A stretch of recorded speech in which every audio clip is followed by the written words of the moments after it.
Radio Classique, l'invité de l'économie.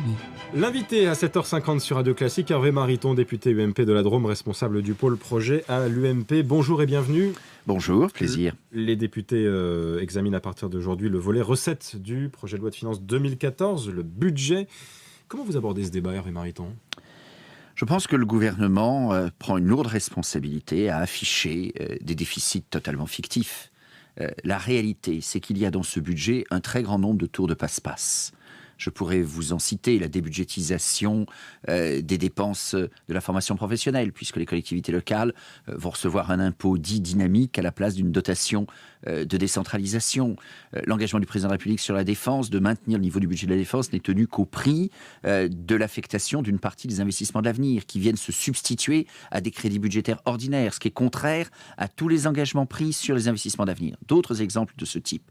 Il y a en réalité beaucoup de mines cachées ou masquées, en tout cas, mines qui, demain, peuvent montrer que le gouvernement ne tiendra pas ce 3,6%. Vous n'y croyez pas, cet objectif de 3,6%? On a quand même un effort de 18 milliards d'euros au total. Attendez, d'abord, regardez aussi les efforts en termes d'économie. Bon, ça a été dit amplement, bien souvent, il s'agit davantage de non-augmentation de dépenses telles qu'elles auraient pu augmenter, donc d'un effort de maîtrise de l'augmentation, une moindre augmentation, et non pas vraiment d'économie. Les dépenses vont continuer à augmenter de 5 milliards. Les dépenses vont continuer à augmenter globalement en termes de dépenses publiques, et sur l'État, il y a un effort minuscule, alors même qu'on nous annonce, budget de l'État, 9 milliards, mais je le redis, c'est 9 milliards de moindre augmentation, et ça n'est pas 9 milliards d'économie, au sens où Monsieur Tout-le-Monde l'entendrait. Mais j'ajoute, prenez les tableaux qui ont été fournis par Bercy et regardez les débats de ces dernières semaines. Je constate qu'il y a deux dépenses qui ont fait réagir. Celle sur la suppression de la campagne papier pour les élections européennes. Dès qu'il y a eu quelques observations là-dessus, le gouvernement a reculé. Un débat qui a été davantage remuant, la modification des frais de justice. Les avocats sont montés au créneau. Immédiatement, le gouvernement a reculé. Et sur le reste, on n'a pas entendu grand-chose. C'est-à-dire que sur les quelques points, assez modestes d'ailleurs, en dizaines de millions d'euros, sur lesquels il y a eu un débat, le gouvernement, je vous en ai cité deux d'entre eux, a immédiatement reculé.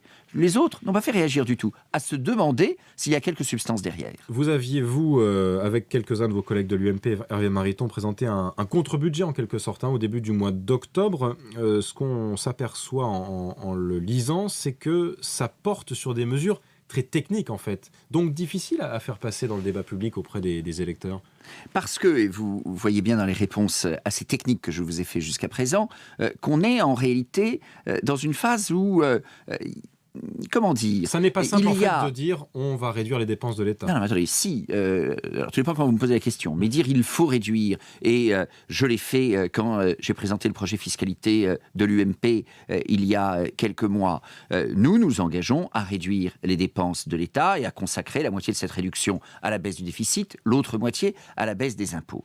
Ceci étant dit, s'il s'agit de la discussion sur le budget 2014, le budget 2014, c'est un alourdissement de la fiscalité des ménages, et c'est, il faut le reconnaître, un allègement de la fiscalité des entreprises. Donc la note est extrêmement lourde en termes de fiscalité ménage, elle est plutôt aimable s'agissant de la fiscalité d'entreprise, après d'innombrables allers-retours sur le CICE, la taxation de l'excédent brut d'exploitation, remplacée par une majoration de l'impôt sur les sociétés. Moi, ce qui me paraît le plus grave, c'est l'observation que je vous fais aujourd'hui, je défendrai une motion de procédure cet après-midi dans l'hémicycle, c'est que, en réalité, la technique, au fond, je dirais presque, peut-être qu'un opposant ne devrait pas dire ça, mais elle est en apparence moins pire. Enfin, le matraquage fiscal continue pour les foyers, mais globalement c'est subtil parce qu'en réalité, il y a en effet un allègement sur les entreprises.